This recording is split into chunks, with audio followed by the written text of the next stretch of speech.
unlocking the secret to the atom is an absolutely critical moment in human history. And, you know, right out of the gate in the 1940s, when we started noticing these so-called flying saucers, a lot of speculation followed that, are these beings interested in us because they see that we have unlocked this incredible secret, this major universal secret, that of the atom and nuclear technology. And there's a lot of reason to think that this is actually true.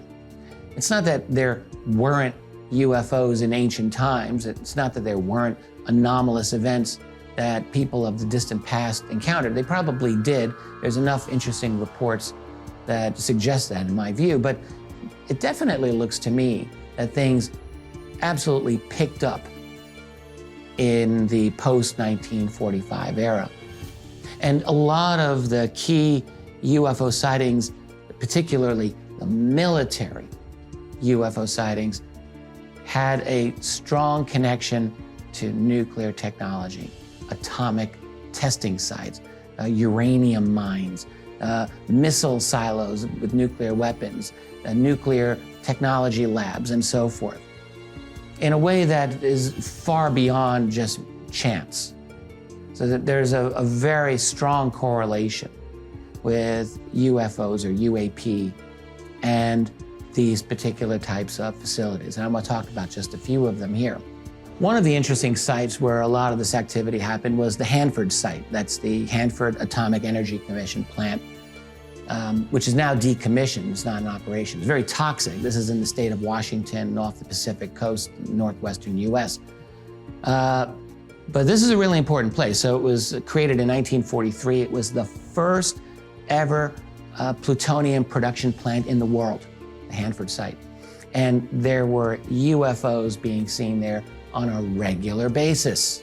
There are probably so many of these encounters that we'll never even know about. We get a smattering of them that have come through Freedom of Information Act and just general military leaks and so forth. Not nearly enough in my view, but there's a few that we know about. In the late 1940s, early 1950s, there were a lot of UFOs being seen over the Hanford site. One was from May 21st, 1949. You have an F-82 fighter aircraft being vectored in to the area because an unusual object had been seen, believed to be a UFO.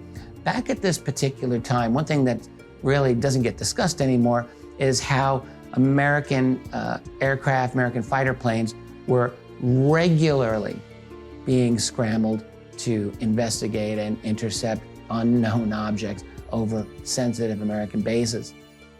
Now, when you look at the, a map of the United States, you can really ask yourself, what nation could possibly be sending their secret aircraft over to spy on the United States?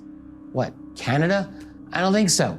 The Russians were also not really good candidates because, particularly in the late 40s, it's not like they had long-range spy planes that could maneuver the way that UFOs could, to just, hang around over places like the Hanford plant or Los Alamos or Oak Ridge or any of these other places. Not really, and there's no evidence that the Russians ever were engaged in this, as far as anyone can tell.